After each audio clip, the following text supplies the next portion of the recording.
할렐루야. 오늘 2부 예배 오신 여러분들 주의로 환영하고 축복합니다. 우리 한번 좌우로 서로 바라보시면서 또 멀리도 바라보시면서 환한 웃음으로 한번 인사하겠습니다. 정말 귀한 분이 오셨네요. 인사할까요?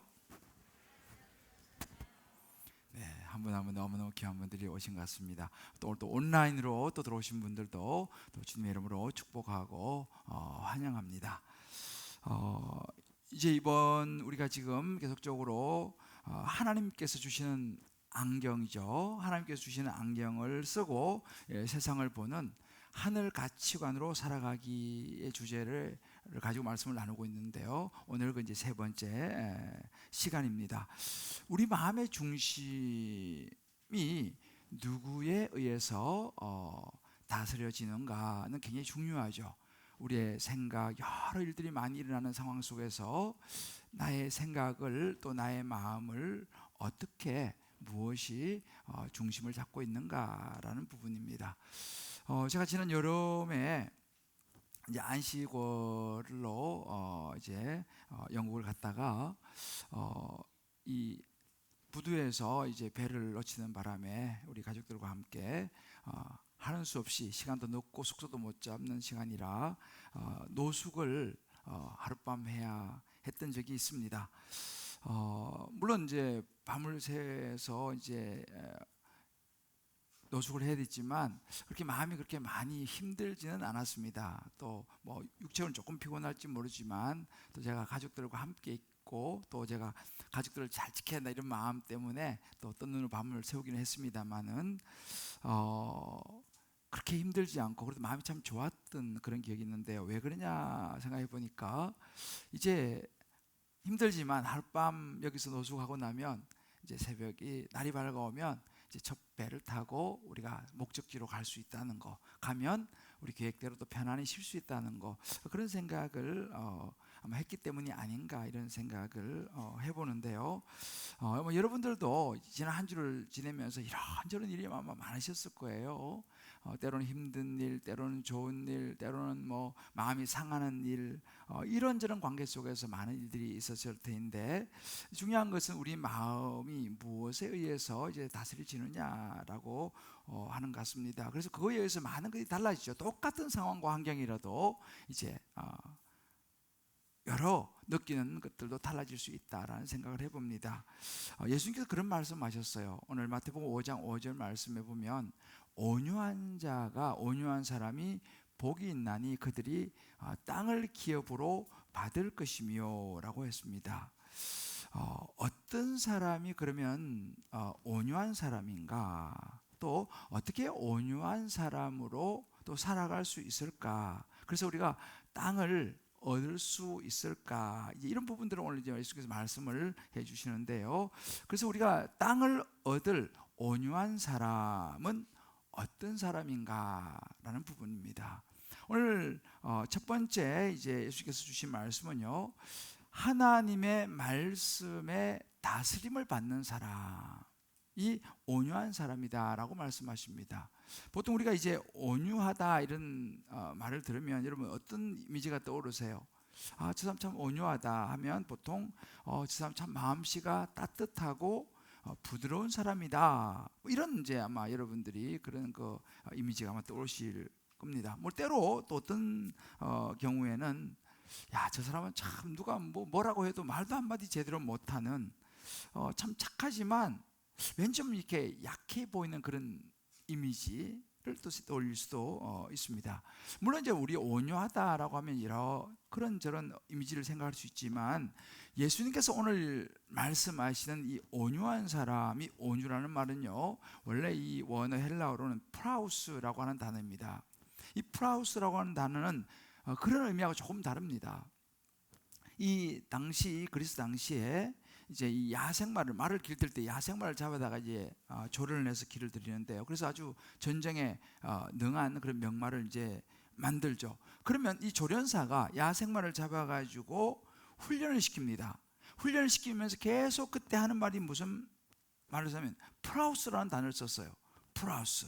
이 우리말 온유죠. 그래서 이 프라우스라고 소리를 치면 이제 이 명령을 내리면 이 야생마들이요 막 훈련받아 목이 굉장히 마르지 않습니까? 그런데 강가에 딱 가서 프라우스 하면 이 말들이 멈춥니다. 너무너무 목이 마르지만 참고 물을 먹지 않아요. 그래서 이 조련사가 이제 먹어든다 이렇게 말을 하기 전까지는, 최후의 명령이 내리기 전까지는 계속 기다리면서 힘든 걸 참는, 이렇게 훈련으로 단련된 마음, 이게 이제 프라우스의 의미예요. 프라우스. 우리도 여러분 요즘 이제 이 강아지 반려견을 많이 키우지 않습니까? 가끔 유튜브 보면 먹이를 앞에 딱 놓고 기다려 이렇게 얘기하지 않습니까? 그럼 뭐 이 강아지들이 막 힘들지만 이렇게 기다리는 거 이제 볼 수 있는데, 이제 그런 개념입니다. 이 프라우스, 이 온유, 이것을 우리 사람으로 말하면요, 저와 여러분 우리 안에 있는 이런 어찌 보면 야생마와 같은 그런 욕구, 내 마음대로 그냥 좀 하면서 살고 싶은 어떤 그런 그 욕망, 이런 어떤 우리는 이 죄의 이 본성, 이런 것들이 우리 있습니다. 우리 태어날 때부터 이미 죄성을 가지고 태어나기 때문에 그런 욕구들이 있어요. 그런데 바로 그런 우리 안에 있는 이런 야생마와 같은 그런 욕구들을 따라가는 것이 아니라, 이 온유함이라는 것은 하나님의 말씀의 가르침에 다스려지고 조절되는 마음, 자기의 뜻도 쉽게 굽히는 순종하는 태도, 이것이 온유함입니다. 예수님께서 말씀하신 온유함 이런 거예요. 다시 한번 읽어드릴게요. 하나님의 말씀의 가르침에 다스려지고 조절되는 우리의 마음이에요.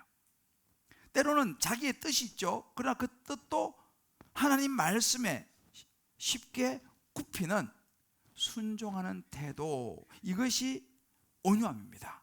그러니까 말하자면 이 우리의 욕구와 우리의 본능이 아닌 우리의 삶을 주관하시는 하나님께서 좀 기다려라 그러면 막 하고 싶어도 우리 마음을 조절하고 다스리면서 기다리는 거예요. 또 이제는 움직여라 라고 하면 움직이기 싫어도 이제 그 하나님의 말씀을 따라서 네 하고 움직이는 것, 이것이 온유함이다라고 이제 예수님께서 말씀하십니다. 근데 이런 그 온유함은요, 세상이 가지고 있는 가치관하고는 아주 달라요. 여러분, 세상이 가지고 있는 생각은 뭡니까? 내 인생은 나의 것이다. 너가 하고 싶은 대로 하며 살아라. 너가 좋은 거 그냥 하며 살아라. 너 성향대로 살아라. 네가 주인 아니냐 라고 세상은 우리에게 말을 하죠. 이게 세상의 가치관입니다. 그러다 보니까 어떤 일이 벌어지냐면, 우리 안에는요, 말씀드린 것처럼 이 죄성이 있기 때문에 이 이기적인 본성이 나오는 거예요. 그래서 우리 요즘 시대가 남자인데 나는 성향이 여자 같아, 그러면 그냥 여자처럼 살아라 라고 하는 이런 시대가 이제 이게 세상의 가치관입니다. 내가 하고 싶은 대로 하며 살아라. 이제 그러다 보니까 어떤 현상이 벌어집니까? 서로에 대한 존중보다는 내가 우선이 되니까 자꾸만 충돌이 일어나는 거예요. 관계에서도 마찬가지입니다. 관계가 서로가 상대방을 좀 배려하고 이렇게 생각해 주면서 살면은 서로가 이게 화합이 이루어지지만, 나는 내 목소리를 내고 너는 네 목소리를 내고 이렇게 막 그냥 자기 중심으로 살아가다 보니까 가족 간에서도 부부 사이에서도 또 여러 친구 관계에서도 이제 불협화음이, 또 직장에서도 이제 일어나는 것이죠. 그러니까 그런 불협화음이 일어나면 쉼이 없습니다. 마음이 불편한 것이죠. 이것이 어찌 보면 온유의 반대입니다. 하나님은 이걸 아셨어요. 우리를 그냥 내버려 두면, 아담과 하와 이래로 우리를 그냥 내버려 두면 우리는 모두 죄의 본능대로 살아갈 것이라는 것을.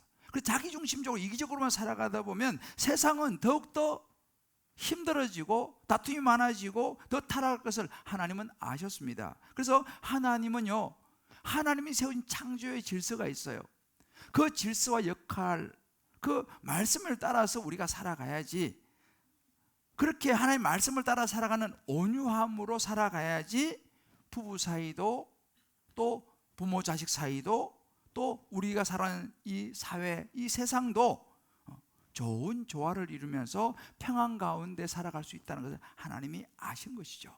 그래서 우리가 온유한 사람, 온유함을 따라 살아가는 사람, 다시 말하면 하나님의 말씀, 내 마음 내 생각이 아니라 하나님의 말씀에 의해서 다스림을 받는 사람이 복이 있다라고 말씀하시는 거죠. 여러분, 이 온유함의 모델이 있습니다. 온유함의 최고의 모델은 누구냐면 예수님이셨어요.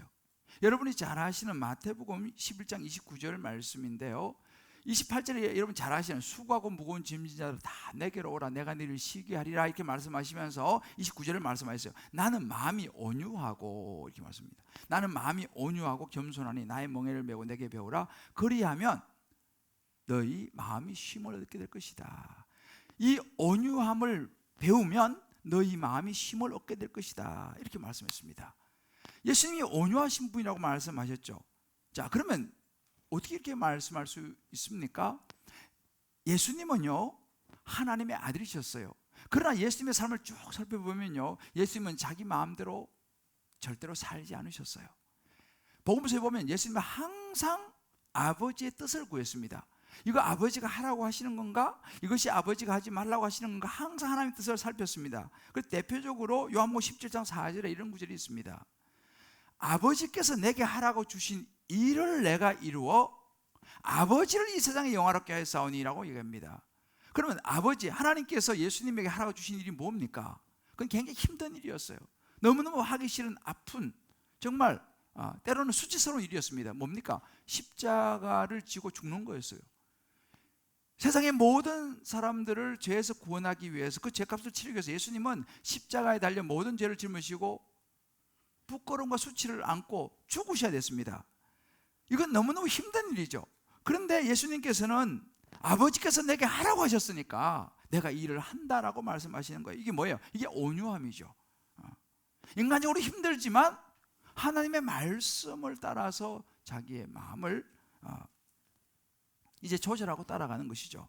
그 고난의 십자가, 그것을 지는 것이 결국은 세상을 구원할 수 있는 유일한 길이다라고 하나님께서 딱 말씀하신 거예요. 그 말씀을 따라가는 것이죠. 심지어 예수님께서요, 십자가를 앞에 두고 이렇게 기도하신 장면이 나옵니다. 누가복음 22장 42절을 보게 되면 아버지요, 이제 기도하는 장면이죠. 만일 아버지의 뜻이거든 이 잔을 내게 옮기시옵소서. 이 십자가 제가 아버지 뜻이면 안 지면 안 되겠습니까? 그렇지만 내가 원하는 대로 하지 마시고 아버지의 원하는 대로, 뭐예요? 아버지의 뜻대로 되기를 원합니다. 이게 뭐예요? 자신은 너무 이 십자가가 정말 너무 힘들고 또 인간의 몸을 입고 계셨으니까, 그렇지만 자기의 생각과 마음을 따라가지 않고 하나님께서 말씀하시는 그 말씀을 따라 전적으로 순종하는 거예요. 왜요? 세상을 구원하기 위한 하나님의 계획이셨죠. 이것이 온유입니다. 하나님의 말씀을 따라 자기 마음을 조절하는 것. 자, 그렇다면 저와 여러분에게서 구체적으로 우리가 말씀에 의해서 다스려져야 되는 온유의 영역은 어떤 영역이 있을까요? 우리의 삶의 모든 영역이 사실은 온유의 영역입니다. 대표적으로 우리의 말, 우리의 언어, 이것은 하나님에 의해서 다스려져야 되는 우리 마음의 영역이죠. 말, 또 우리의 감정, 또 우리의 마음, 또 우리의 행동, 이 모든 우리 살아가는 모든 삶의 영역이요, 온유의 영역이에요. 하나님의 말씀에 의해서 다스려져야 되는 영역입니다. 그런데 다 중요하지만 한 예로 그 중요한 영역이 이 말이에요. 말. 여러분, 이 말에 대해서 성경 굉장히 많이 말하고 있어요. 그 대표적으로 야고보서 3장 5절 6절에 보면 이런 구절이 있습니다. 보라, 얼마나 작은 불이 얼마나 많은 나무를 태우는가. 혀는 곧 불이요 불의 세계라. 혀는 우리 지체 중에서 온몸을 더럽히고 삶의 수레바퀴를 불사른다 그랬습니다. 여러분, 우리 지난 여름에 불이 나가지고 엄청 이 강원도부터 해가지고 많이 태우지 않습니까? 그 시작은 작은 그 불로 시작한 거예요. 이 작은 불이 얼마나 많은 나무를 태우는가. 여러분, 불이 너무 유용하지 않습니까? 불이 없으면 세상에 어떻게 살겠습니까? 불이 너무 유용하지만 이 불이 제대로 통제되어지지 않으면요, 이 불이 온 삶을, 몸을 더럽히고 삶의 수레바퀴를 불살라버린다는 거예요. 그러니까 이 우리의 말이라는 것이 너무 중요하지만 이 우리의 말이 다스려지지 않으면, 하나님의 말씀에 의해서 다스려지지 않으면 이 우리의 말 한마디는요, 온 가정을 그냥 풍지박산나게 또 만들 수 있다는 거예요. 모든 관계들이 그냥 그 말 한마디 때문에 깨어지게 만들 수도 있고, 교회도 마찬가지죠. 말 몇 마디 때문에 뭐 교회가 그냥 흔들릴 수도 있다는 사실입니다. 그러니까 이 말이 다스려지지 않으면 이렇게 위험하다는 거예요.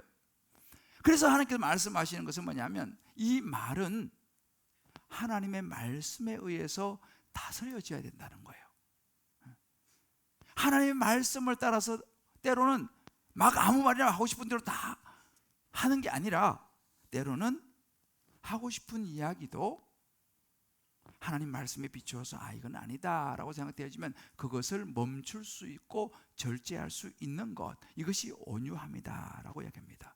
그러니까 항상 말씀을 조심해야 되는 것. 그래서 에베소 4장 1절 2절 보게 되면, 부르심을 받은 이 합당히 행하여 모든 겸손과 온유로 이렇게 하겠습니다. 이 모든 것이 다 포함되는 것이죠.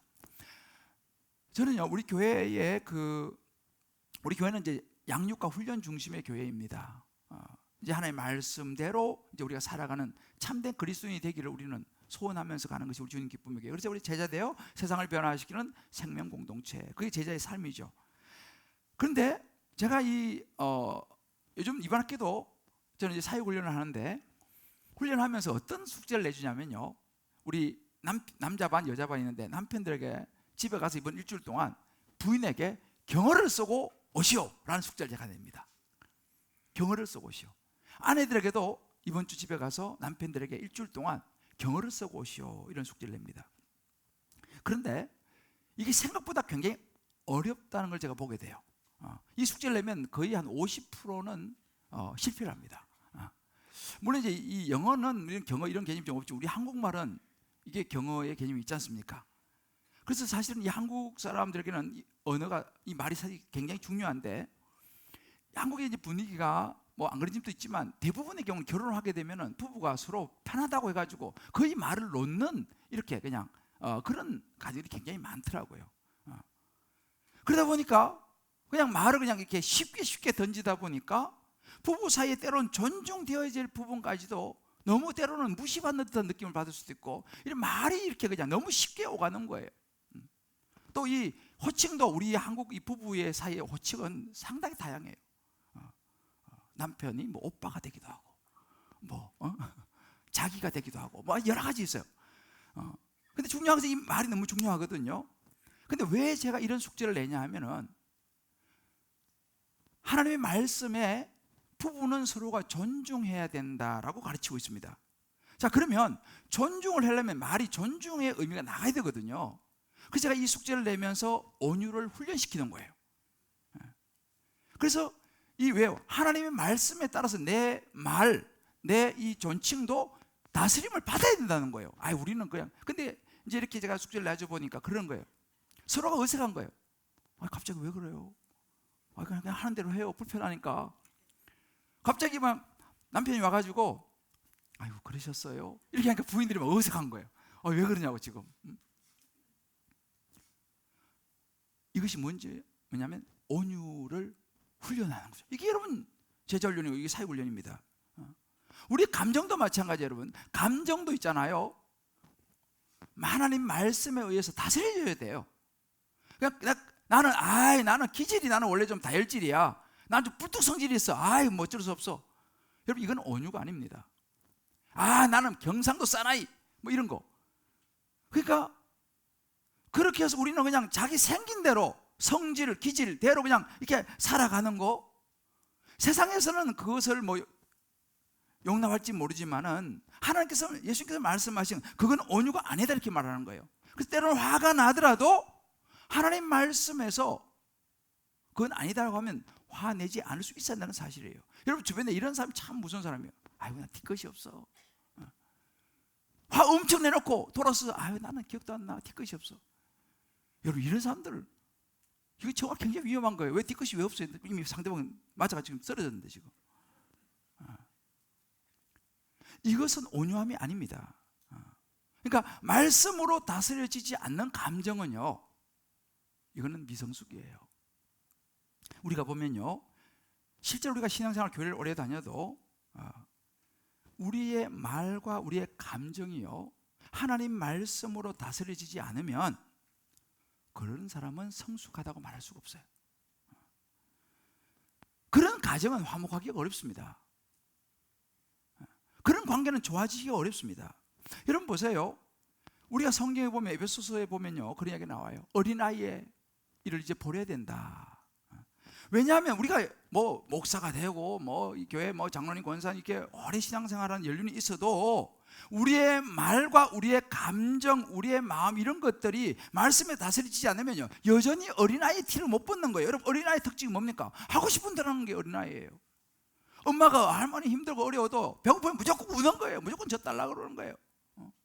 아파트에서도 그냥 엄마 아빠 생각 무조건 뛰고 놀아요. 왜요? 어린 아이들은 그 마음의 이 통제와 절제가 잘 안 됩니다. 본능을 따라서 그냥 하는 것이 어린아이죠. 통제가 안 되는 거예요. 본능에 충실한 것이죠. 그러나 여러분, 성숙한 사람이 누굽니까? 성숙한 사람은 자기를 제어하는 거예요. 때로는 뛰고 싶어도 여기서 뛰면은 여러 가지 이웃이 곤란할 수 있다, 이런 생각하면서 스스로 자제하는 거죠. 그러니까 말씀에 의해서, 똑같이 우리도 마찬가지로 우리 살아가면서 말씀에 의해서 조절되어지는 사람이 성숙한 사람이에요. 제가 아까 말씀드렸죠. 우리 교회는 제자훈련, 사역훈련 여러 양육들이 많이 있습니다. 그런데 여러분들 이것을, 이 제자훈련, 사역훈련을 어떤 생각이 드세요? 아우, 그거 가지고 또 뭐 성경보하고 뭐 숙제하고 아우 너무 힘들어 라는 그런 생각들이 많이 있으실지 모르겠습니다. 뭐 그런 부분이 있죠. 그런데 여러분, 중요한 한 가지는 뭔지 아세요? 그런 훈련 속에 들어가서 하나님의 말씀으로 내 마음을, 내 감정을, 내 행동을, 내 말을 조절하는 훈련을 받는 거예요. 야생마와 같은 나의 그런 모습들을 말씀에 의해서 조절되어지는 훈련. 그래서 여러분들요, 여러분 그 아내들이나 혹은 남편이나 이런 교회를 오래 다녔는데 여전히 나한테 너무 좀 함부로 한다, 이런 분이 계시면요, 여러분들 제가 오늘 중요한 걸 가르쳐 드릴게요. 보내세요. 보내세요. 어디로요? 양육과 훈련 과정으로 보내세요. 왜? 거기 가면 조련사가 있어요.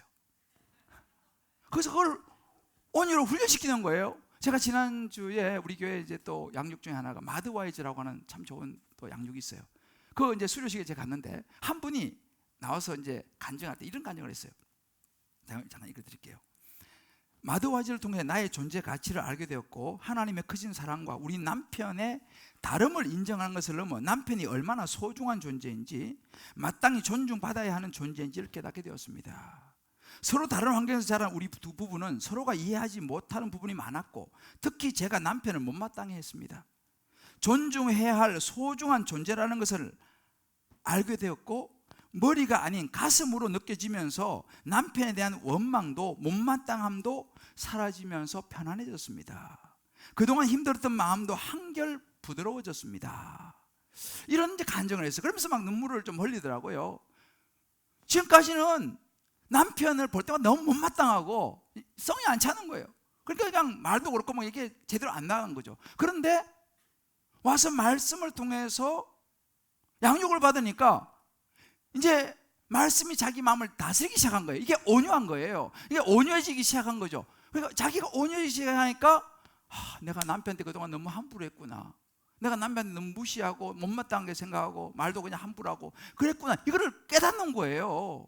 그러면서 막 눈물을 흘리면서 그런 거예요. 자기 남편이 잘하겠다는 거예요. 바로 이것이 온유함입니다. 여러분들 진짜 이건 농담 같지만요, 부인이 여러분한테 말 함부로 하는 사람들 반드시 제자훈련 보내셔야 돼. 반드시 양육을 보내셔야 됩니다. 왜요? 그곳에 가면 온유함을 훈련시킨다니까요. 너무너무 중요해요.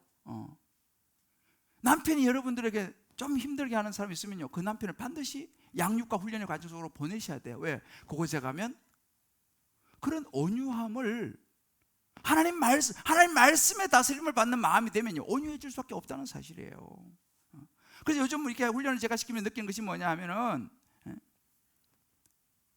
이 훈련의 과정이 사람을 온유하게 만드니까요. 심지어 이건 실제 있었던 일입니다. 엄마 아빠가 맨날 싸웠어요. 그래가지고 우리 엄마 아빠는, 근데 엄마 아빠가 제자 훈련을 들어갔습니다. 그런데 엄마 아빠 사이가 너무너무 좋아지는 거예요. 애들이 너무 잘 알잖아요. 그럼 엄마 아빠가 너무 사이 좋아지니까 애가 뭐야? 엄마 아빠 나도 제자훈련 들어가야겠어. 왜? 제자훈련 가면 다 저렇게 되는 거야? 애가 너무 좋으니까 자기가 제자훈련 받았겠다는 거예요. 여러분 너무너무 중요한 이야기입니다. 엄마 아빠가 말씀의 다스림을 받으면요, 애들이 그걸 보면서 자기도 그런 마음이 생기는 거예요. 그런데 그냥 부인이 교회만 갔다 오면 더 싸나워져. 기도 2시간 하고 오면 더 말이 세죠. 오자마자 사타라 물러가라 그러면서 이런 분위기 되니까 이거 이상하다 이거. 여러분 그건 온유한 마음이 아닙니다. 기도를 뭐 3시간 5시간 한다 하더라도 그건 말씀의 지배를 받는 사람이 아니에요. 하나님 말씀의 지배를 받는 사람은요 온유해지거든요. 남편에게 잘하게 돼 있어요. 아내에게 잘하게 돼 있어요. 이게 예수께서 말해서 온유함입니다. 그런 사람이 복이 있다는 거예요. 한번 이런 각자 돌아보세요. 나는 하나님 말씀으로 잘 다스려지고 내 말과 내 감정과 행동에 있어서 나는 온유한 아내, 온유한 남편, 온유한 부모, 온유한 자녀인가? 아니면 여전히 교회는 오래 다니고 했지만 여전히 내 성질대로 그냥 내 하고 싶은 말 다 하면서 세상과 환경과 기분의 감정의 지배를 받으면서 그렇게 내가 살아가고 있는가라는 거죠. 이 땅을 얻을 온유한 사람의 두 번째는요, 관계 속에서 자신을 비우는 사람이에요. 온유함은요 관계 속에서 나타납니다. 어떤 관계요? 부부의 관계, 부모 자식과의 관계, 직장 동료와의 관계, 주변 사람들과의 관계에서 이 온유함이 나타나게 돼 있어요. 그러면 그 관계 속에 나타나는 온유함은 어떤 모습일까요? 우리가 구약성경 보면 민수기 12장 1절로 보면요, 모세 이야기가 나와요. 모세가 구스여인 이방 여인을 취했습니다. 그걸 보고 친형제들인 미리암과 아론이 모세를 막 비방을 해요. 막 지적질해요. 철해가지고 말이지 지도자라고 이방 여인을 취하고 막 그렇게 비방을 합니다. 근데 그 당시 분위기가 어떤 분위기였냐면요, 모세가 정말 하나님의 부름을 받고 이스라엘 백성들을 출애굽시키는데 목숨을 정말 죽을 힘을 다해서 이스라엘 백성들을 이제 출애굽시키지 않습니까? 그래서 그 출애굽시켜가지고 온 인생을 다 들여서 광야를 200만이 되는 사람을 광야를 끌고 가는데 얼마나 힘이 들었겠어요. 그런데 그 광야에서요 이스라엘 백성들이 엄청 원망하고 뭐 물이 없다, 뭐 떡이 없다부터 시작해가지고 하여튼 조금만 안 좋으면 막 모세를 막 원망하고 심하고 죽이려고 그러고 이런 이제 분위기예요. 그런 분위기면 그래도 형제들은 뭐 미리암과 이 아론은 좀 모세 좀 그래도 위로해주고 좀 옆에서 좀 이렇게 말이라도 거들어주면 좋지 않습니까? 그런데 이 이방 여인을 취했다고 막 비방하고 그런 모습이 나오는 거예요. 여러분들 잘 보세요. 사람 멀리 있는 사람으로부터 비방을 받고 막 그렇게 하면 그냥 그러려니 하는데 진짜 가까이 있는 사람이 있잖아요. 막 그냥 좀 위로도 안 해주고 막 비방하고 이러면요 진짜 우리 힘들거든요. 지금 모세가 그런 상황이에요. 그럼 모세가 그래요. 아니 형제들이 이럴 수 있냐고. 딴 사람들 그래도 당신들은 그러면 안 되지 라고 막 화를 낼 수 있지 않습니까? 그죠? 근데 3절에 보면요 특이한 게 이렇게 나와요. 이 사람 모세는 온유함이 지면 모든 사람, 세상의 모든 사람보다 더하더라. 모세의 온유함이 나와요. 도대체 모세가 어떻게 했길래 이 온유함이라고 할까요? 여기서 모세의 온유함의 이 의미는요, 모세가 보여준 온유함은 여러 가지로 해석될 수 있습니다만 그 중에 하나가 뭐냐면 입을 다물었다라는 의미가 있어요. 모세는요 그런 상황에서 입을 딱 다물었어요. 막 그냥 막 쏟아부을 수도 있잖아요. 막 화를 낼 수도 있잖아요. 이런저런 이야기도 할 수 있잖아요. 근데 모세는 입을 딱 다물었다. 왜 입을 다물었을까요? 민수기 12장 2절에 보면 끝에 이렇게 나옵니다. 여호와께서 이 말을 들으셨더라 라는 구절이 있어요. 모세는요 하나님이 이 모든 이 사람들이 하는 이야기들을 다 듣고 계신다는 걸 생각하신 거예요.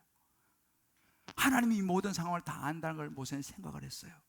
그러니까 그렇게 비방을 하고 누가 뭐래도 입을 딱 닫을 수 있었던 것이죠. 이게 온유함이에요. 하나님을 신뢰하는 하나님의 관계 속에서 자기 마음을 다스리는 거죠. 자기 말을 다스리는 거죠. 이게 온유함입니다. 모세가 이걸 한 거예요. 잠언 16장 32절에 보면 이런 구절이 있습니다. 노하기를 더디하는 자 용사보다 낫다 그랬어요. 화를 내는 걸 조절할 수 있는 사람은요, 용사보다 낫고, 자기 마음을 다스리는 사람은요, 성을 빼앗는 것보다 낫다라고 이야기하는 거예요. 이게 바로 모세의 온유함이었어요.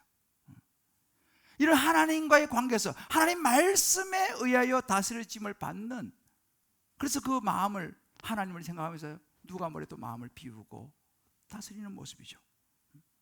하나님 뜻을 생각하며 자기 자신의 마음을 비우는 모습이죠. 이게 바로 모세가 보여준 온유의 모습이에요. 그런데 참 모세의 온유함이 어디까지 갔냐면요, 전 참 이걸 보면서 놀랐는데요, 요즘 우리가 출애굽기 말씀을 보지 않습니까? 이 모세가 그렇게 목숨 걸고 이스라엘 백성들을 끌고 나와서 막 이렇게 가는데, 모세가 이제 한 40일 동안 시내산에 올라가서 하나님 말씀 받고 하는 그런 시간이 있었어요. 그 시간을 못 깨달아가지고 또 백성들이 막 원망하고 해가지고 금송아지를 만듭니다. 우상을 만들어요. 그 모세가 이제 내려와 보니까 기가 막힌 현상이 벌어졌죠. 하나님은요, 그런 이스라엘 백성들이 이 아론을 중심으로 해서 금송아지를 만들고 그걸 하나님이라고 절하고 막 별일을 다 하는 걸 보면서 기가 막힙니다. 하나님이 진노하셨어요. 모세가 그 상황 속에서 이 출애굽기 32장 31절을 보면 뭐라고 말하냐면 이렇게 말합니다. 하나님 앞에 나아가서 슬프도소이다. 이 백성이 자기를 위하여 금신을 만들어 싸우니 큰 죄를 범하였나이다. 이렇게 하나님 앞에 이제 아뢰고 기도하는 장면이 나와요. 그런데요, 우리 같으면요, 저 같으면요, 아유, 죄를 져가지고 저거 정말, 아이고 뭐 고소하다, 난 모르겠다, 뭐 여러분들이 죄를 져서 여러분 책임지라, 이렇게 말할 것 같잖아, 그죠? 근데 모세는요, 그렇게 하지 않고 32절에 보면 이렇게 말합니다. 그러나 하나님, 이제 그들의 죄를 사하시옵소서. 우리 백성들이 지금 죄를 지었습니다. 금송아지 우상을 만들고 큰 죄를 지었습니다만은 그들의 죄를 사하시옵소서. 그렇지 아니하시면 오면 원하건대 주께서 기록하신 책, 이 생명책에 내 이름을 지워버려서라도 우리 백성들을 용서해 주십시오. 죄를 사하십시오. 이렇게 기도하는 거예요. 여러분들 별로 안 놀라시는데 저는 이거 보면서요, 와, 이렇게 할 수 있을까? 자기를 그렇게 원망하고 심지어 죽이려고 하고 비방하고 이런 사람들이 죄를 져갖고 이제 어쩌면 아 고소하다, 뭐 이제 뭐 여러분들이 뭐 자기들이 죄를 졌어요, 자기가 갚아야지 라는 마음이 들지 않겠습니까? 목숨을 걸고 백성들을 끌어냈는데 막 자기가 원망 이런 걸 보면 얼마나 배신감을 느끼겠어요, 그죠? 인간적으로 그러지 않겠습니까? 그런데 모세는요, 그런 백성을 향하여 자기 목숨을 걸고 자기는 지옥 가도 좋으니 하나님 이 백성을 용서해 주십시오. 이것이 모세의 온유였어요. 야, 저는 이거 보면서요, 야, 나는 이렇게 할 수 있을까요? 아, 저는 자신이 없어요. 정말 이런 온유를 내가 가질 수 있을까? 이런 온유를 가질 수 있을까? 여러분, 스데반 집사를 알죠? 스데반 집사는요, 예수님 복음 전하다가 돌에 맞아서 죽은 사람입니다. 근데 스데반이요, 어느 정도였냐면요, 돌에 맞아 죽어가면서 사도행전 7장 6절에 보면 이렇게 말합니다. 주여, 이 죄를 그들에게 돌리지 마옵소서. 이 말하고 자니라. 이 말하고 이제 목숨이 끊어졌어요. 이게 온유예요. 이게 온유예요. 베드로서 2장 19절에 말하는 이런 말씀이 있습니다. 부당하게 고난을 받아도, 고난을요 정당하게 받는 게 아니에요. 부당해요. 부당하게 고난을 받아도, 때로는 애매하게 받아도 참는 거예요. 어떻게 참습니까? 하나님을 생각함으로 슬픔을 참으면, 부당하게 고난받는 게 너무 슬프죠. 가슴이 아프죠. 상처가 되죠. 그러나 하나님을 생각함으로 참으면 아름답다고 그랬습니다. 무엇입니까? 이게 바로 온유예요. 하나님 생각하며 참는 거예요. 하나님 생각하면서 멈추는 거예요. 저는요, 우리 교회에서 이렇게 훈련하면서 때로는 그런 분들을 봐요. 정말 남편이 진짜, 정말 인간이 그러면 안 될 때가 있어요. 근데 그 남편을 다 받아내는 집사를 봤어요. 얼마나 힘이 들고 슬프겠어요. 근데 하나님 훈련을 받으면서 하나님 말씀이 들어가니까요, 하나님을 생각하면서 그거를 감당해내는 거예요. 그 남편을 받아주고 그 남편의 시중을 드는 거예요. 저는 남자분도 그런 걸 봤습니다. 진짜 부인이 내가 볼 때는 그러면 안 돼. 그런데 그 부인을 받아내는 거예요. 어떻게 해요? 하나님 말씀이 있으니까 그 말씀을 생각하고 그 말씀을 붙들고 그 아내를 받아주는 거예요. 이게 여러분 온유함입니다.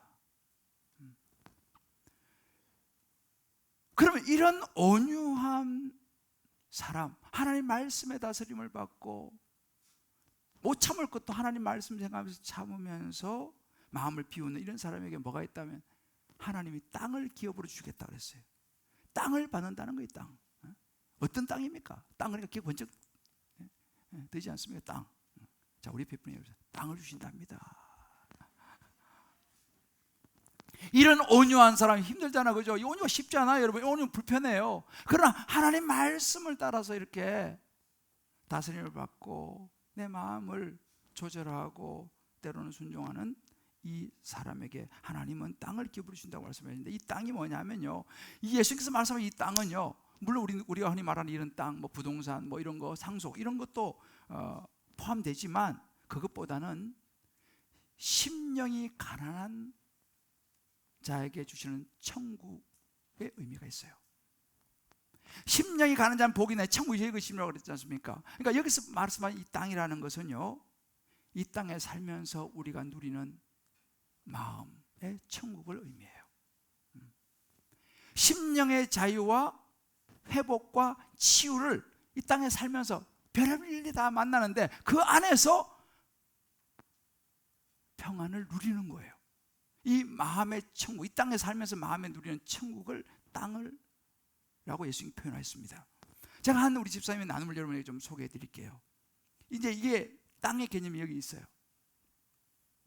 유명한 펀드 매니저의 말을 믿고 조금씩 투자를 하다가 수익률이 올라가고 여기저기서 바이오주가 대박을 치자 부동산을 처분하고 가지고 있던 현금을 거의 쏟아부었고 원하던 수익을 보면 우리 노후는 편안하게 보낼 거라 기대에 부풀어 있었습니다. 그러다가 2020년 하반기 주식이 조금씩 하락했지만 남편은 어차피 올라갈 재료가 있었기에 그때마다 일명 물타기를 계속했습니다. 저 이 물타기가 뭔지 모르겠어요. 하여튼 뭐 이걸 했대요.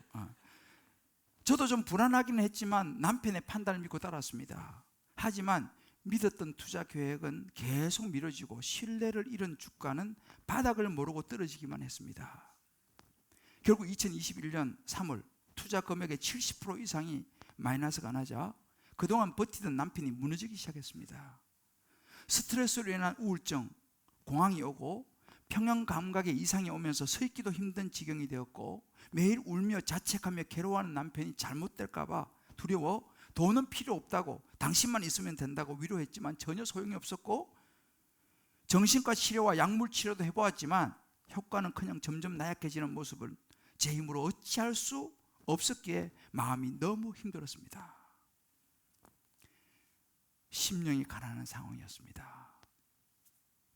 그 지경이 되어서야 공동체와 말씀이 생각나고 목사님의 신방과 제자 훈련을 받게 되었습니다. 그때 제가 신방을 요청받아 신방을 갔어요. 그때 뭐 저는 이 정도 이런 상황인지 잘 몰랐지만 아무튼 신방을 하게 됐어요. 그리고 세상의 욕심과 남편 우상에 사로잡혀 있던 나의 죄를 보게 하셨습니다. 믿음의 공동체의 수많은 기도와 훈련 과정을 거치면서 말씀으로 남편의 영육이 회복되었고 저도 세상보다는 하나님을 더 바라보는 적용으로 천국 소망을 가지게 되었습니다. 이제는 헛된 욕심보다 생명의 근원 되시는 하나님의 가치관으로 살아가길 소망합니다. 할렐루야. 이게 바로 땅을 얻은 거예요. 이게 땅을 얻은 거예요. 눈에 보이는 땅은요 아마 굉장히 많은 뭐 수십억이 되는지 하여튼 굉장히 많은 손실을 본 것 같아요. 그런데 눈에 보이는 땅은 이렇게 눈에 보이는 돈, 명예, 뭐 권력 이런 건요 한순간에 사라질 수 있다는 사실입니다. 그러나 예수님께서 말씀하신 이 온유함, 하나님의 말씀에 의해서 다스려짐으로 말미암아 얻은 이 땅이요, 이 회복된 마음, 뭐 정신과 치료, 뭐 약물 치료, 뭐 별걸 다 해도 회복이 안 됩니다. 이거 가지고는. 그런데 하나님 말씀에 의해서 온유한 마음이 되기 시작하니까요 이것이 회복이 일어나더라는 거예요. 이 부부가 지금 얼마나 사이가 좋은지 몰라요. 할렐루야. 누구도 빼앗아갈 수 없는 땅, 이게 바로 이 땅, 이게 바로 온유한 자가 누리는 땅이에요. 이 땅이라는 개념은요, 좀 더 나아가서요, 우리가 얻게 될 영원한 천국, 베드로후서 3장 13절에 보게 되면 새 하늘과 새 땅을 바라보도다, 바로 이 영원한 세계 천국의 땅을 의미하기도 합니다. 우리가 주님 만나는 날 영원히 우리가 살게 될 그 천국, 거기서 하나님께 주실 그 땅을 우리가 기대하는 거예요. 그 땅을 받을 것이라 했으니까. 그러니까 우리가 이 땅에 살면서 온유하기 위해서 손해봐야 되죠. 때로는 정말 괌 지르고 싶어도 괌도 못 지르죠. 왜? 말씀의 다스림을 받아야 되니까. 때로는 하고 싶은 말도 제대로 못하고 억울하고 이런저런 많은 어려움이 있습니다. 어떻게 보면 이 세상에서의 땅을 포기한 사람일지도 몰라요. 그런 사람, 그런 온유함이 힘들지만 온유함을 경험하는 사람, 온유함을 감당해낸 사람은요, 하나님께서 영원한 천국의 땅을 주시겠다라고 말씀하셨습니다. 온유 때문에 당한 아픔과 슬픔과 손해는요, 천국에서 하나님께서 천국의 영원한 땅으로 다 보상하시겠다라고 약속하셨습니다. 사랑하는 성도 여러분, 우리의 마음이 하나님의 다스림을 받는 것이 너무너무 중요해요. 내 마음 중심에 무엇이 있느냐는 거예요. 내 마음이 세상에 의해서 다스려지면요, 세상의 가치관으로 의해서 다스려지면요, 우리는요 날마다 너무 힘들어요. 끝이 없어요. 만족이 없어요. 저는요, 저와 여러분 한 분 한 분이, 또 온라인 들어오시는 우리 모든 성도님들 모두가 하나님 말씀으로 다스려짐을 받아서 온유한 사람이 되어 영원한 하나님 주신 평안을 누리게 되시기를 주의 이름으로 축복합니다. 제가 한번 어제 국민일보에 나온 기사예요. 잠깐 소개해드리고 말씀을 마무리할게요. PTC라고 하는 회사, PTC 아마 아시는 분도 계실 거예요. 이 PTC는 어느 회사냐면 미국 보스턴에 본사를 둔 글로벌 IT 기업이에요. 한국에 진출해서 이제 한국에 코리아 지사를 세웠는데, 이 코리아 지사장이 김상근 씨입니다. 이 김상근 씨의 이야기를 다뤘어요. 이 김상근 씨는요, 지금 이제 그 한국 코리아 PTC 여기 지사장인데 이제 직원이 한 80명 정도 지금 된다고 그래요. 근데 이 참내게 인상 깊었는데요, 고대 경제학과를 나왔습니다. 그리고 IBM에 입사를 했어요. 영업부장이 되면서 성성장구를 했어요. 그래서 12년 만에 초고속 성진을 해서 최고속 성진을 한 사람으로 이 사람이 그런 인물이에요. 그래서 대형 계약을 굉장히 많이 따냈는가 보죠. 그래서 이런 대형 계약을 따내기 위해서 여기 강남 테헤란로의 밤거리를 누비던 전설 같은 인물이래요, 이 사람이요. 거침없이 질주를 했습니다. 성공가도를 달렸어요. 그런데 어느 날 가정 불화가 생겼어요. 가정 불화로 딱 브레이크가 걸리니까 뭔가 삶의 끈이 확 끊어지는 느낌, 인생에서 가장 중요하게 생각했던 가치들이 그냥 무너져버린 그런 느낌. 그래서 자기가 생각할 때 치열하게 살면서 높은 성진을 해가지고 높은 연금 받고 큰 집으로 이사하고 아이들 좋은 대학 보내는 거, 이게 우리 보통 소위 말하는 성공이잖아요. 이분도 이걸 위해서 달린 거예요. 그러다가 이제 가정 불화가 딱 생기니까 하루아침에 피나는 노력으로 일군 이 성취와 이 성공, 의미가 없이 느껴진 거예요. 무기력해져 버렸습니다. 공허한 마음이 왔어요. 어떻게 할까요? 골프로 돌파구를 쳤어요. 골프를 치기 시작했어요. 골프로 그 마음을 어떻게 한번 해보려고 골프를 치다가 거기서 한 사람을 만났는데, 이 사람이 크리스천이에요. 보니까 이 사람 상태가 너무 힘들어하니까 당신 나 따라 교회 한번 가십시다, 이렇게 된 거예요.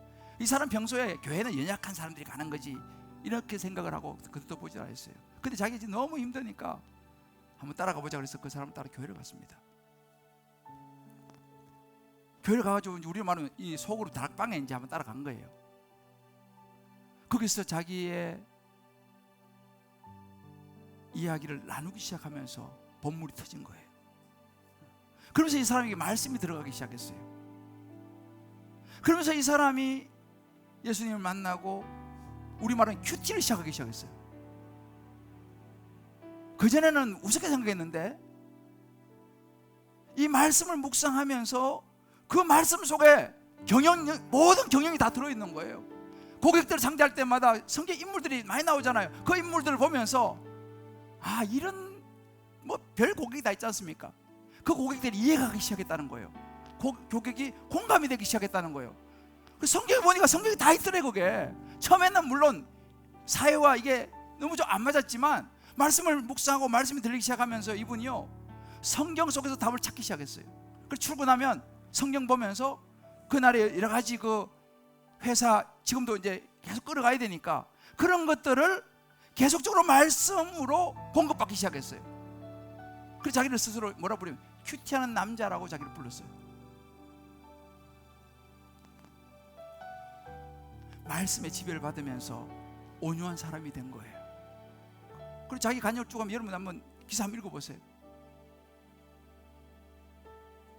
바로 이 사람이 말씀의 지배를 받으면서 말씀의 다스림으로 자기 마음을 다스리면서 가정도 회복되고 이제 회사도 그렇게 이끌어가고 있다는 간증이었습니다.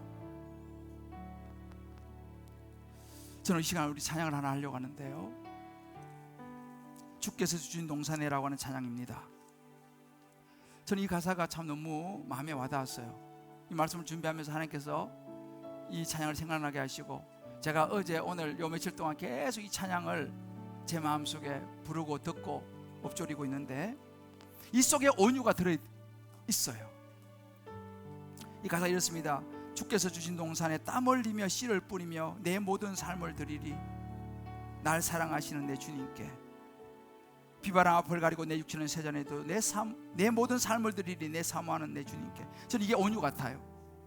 땀 흘리며 씨를 뿌리는 거, 이게 온유예요. 여러분, 온유는 쉽지 않습니다. 때로는 불편합니다. 왜? 내가 하고 싶은 대로 못하니까, 하나님의 말씀에 다스림을 받아야 되니까. 그러나 여러분, 저는 그런 생각했어요. 제가 그 노숙을 하면서도 마음이 편안하고 감사했던 그 이유를 가만히 생각해 보면서 제가 그때 매일매일 하나님 말씀을 묵상을 나누었어요. 온 가족이 아침에 일어나면 반드시 말씀을 먼저 나누었어요. 매일매일. 그러니까 그 말씀이 내 안에 있었던 것이죠. 하나님 말씀이 내 마음을 지배하고 있으니까 노숙을 하더라도 뭐 이런 마음이 들 수 있는 환경이지만 그 말씀이 내 안에 있으니까 이것도 좋은 경험이 될 거야. 우리 아이들에게도 참 좋은 경험이 될 거야. 이런 마음이 제게 들어오는 거죠.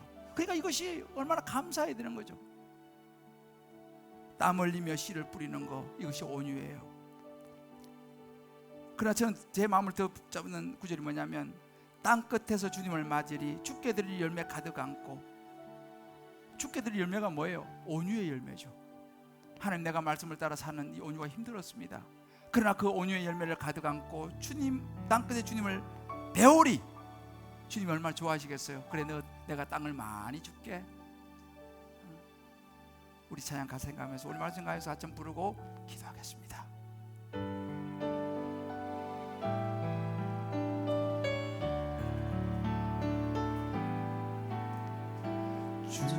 주께서 주신 동산에 땀 흘리며 씨를 뿌리며 땀 흘리며 씨를 뿌리며 힘들죠? 이것이 온유입니다. 내 모든 삶을 드리니 내 마음대로가 아니라 이제 말씀대로 나를 드리는 거예요.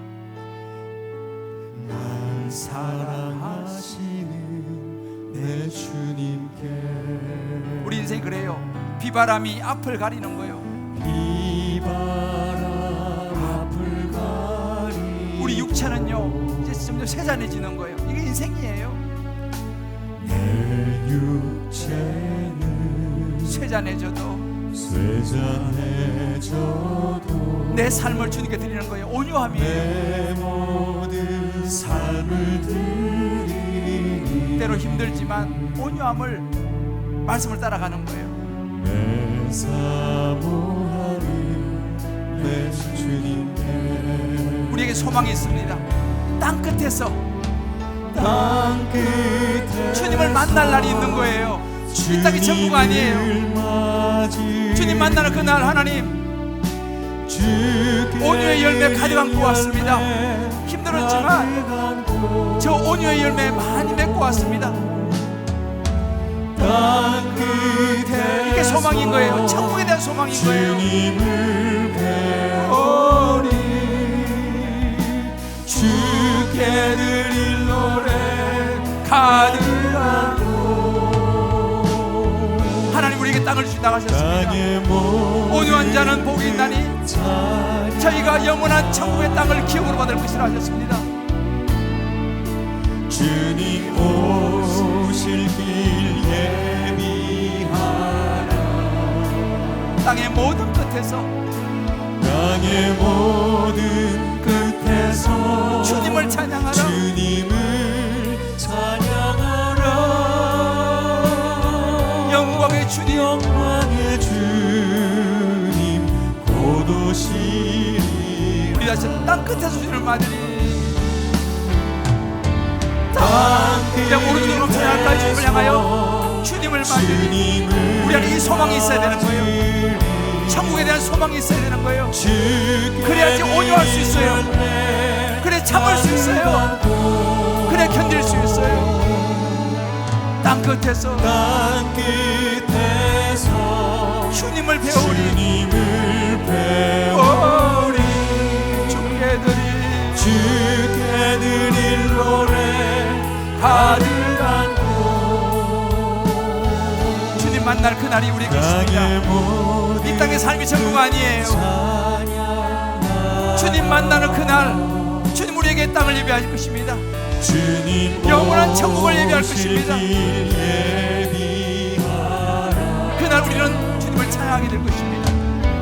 땅의 모든 끝에서 주님을 찬양하라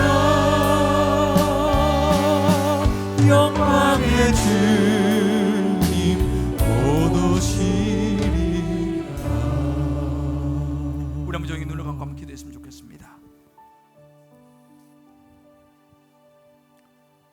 하나님 말씀에 의하여 우리 마음이 다스려지고 조절되어지고 참아진다는 것 때로 힘들고 어렵습니다. 마음껏 살고 싶을 때가 있어요. 그러나 저와 여러분 이제 우리 온유한 삶 참 어렵습니다. 저도 사실은. 그러나 우리가 오늘 말씀 붙들고 하나님 제가 제 마음대로가 아니라 이제 하나님의 말씀에 다스림을 받는 온유한 삶을 살기를 원합니다. 아멘. 온유한 자가 되기를 원합니다. 아멘. 온유한 남편이 온유한 아내가 되기를 원합니다. 아멘. 온유한 부모, 온유한 자녀가 되기를 원합니다. 아멘. 하나님, 그래서 하나님 만날 때 영원한 천국의 땅을 기업을 받게 도와주시고 아멘. 이 땅에서도 우리 가정의 평안이 우리의 삶에 하나님 주시는 천국의 은혜가 임하게 하여 주옵소서. 아멘. 오늘 말씀 들으시면서 여러분 각자 주시는 음성이 있습니다. 이 시간 그 음성 붙들고 우리 각자가 주님 이름 부르고 결단하며 기도하며 나가겠습니다.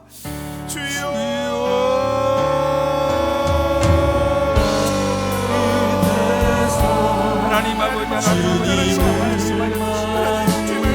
하나님 우리가 어떤 한 사람 한 사람의 하나님 아버지 하나님 아버지 말씀에 결단하게 도와주시고 말씀에 순종하게 도와주시고 하나님 말씀에 내려주시고 이제 내 뜻이 아니라 하나님 뜻을 따라 살아오는 인생이 되기를 원하노. 하나님 아버지 우리가 갑자기 떠나버린 시간을 받아주시고 힘과 용기를 주시옵시고 마음의 결단을 주시옵시고 그래서 우리 가정의 평안이 가정의 천국이 이루어지게 도와주시고 우리의 직장 우리의 삶의 모든 직원들이 보는 눈들이 달라지는 은혜가 있기를 원합니다. 오 하나님 그래서 어떤 것들을 들어갔는데 오 하나님 아버지 앞에 나가라고 원합니다. 오 하나님 아버지 주여 도와주시고 오 하나님 은혜의 나를 원하오니 도와주시고 오 하나님 아버지 오 하나님 아버지 하나님 도와주시고 오 하나님 아버지 주여 도와주시고 오 하나님 아버지 하나님 아버지 오 하나님 아버지 하나님 아버지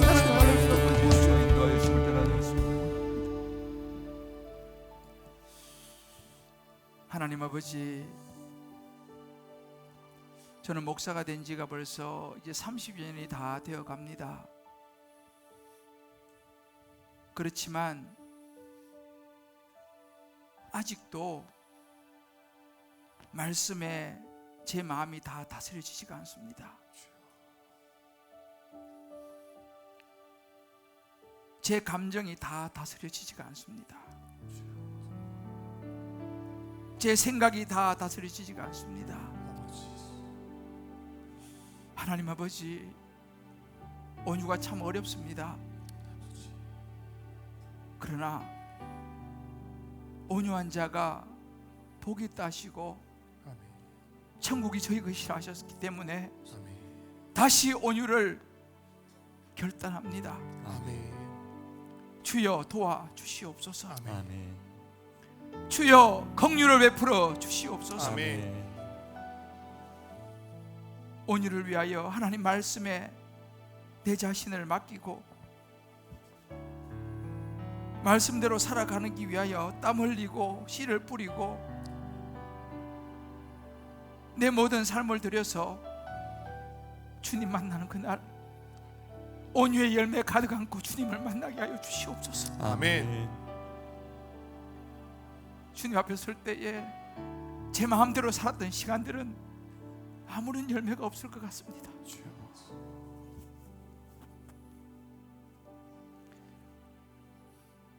하나님 아버지, 우리 모두가 주님 만날 그날을 소원하면서 오늘도 말씀으로 나 자신을 비추고 돌아보면서 온유의 삶을 살게 하여 주시옵소서. 아멘.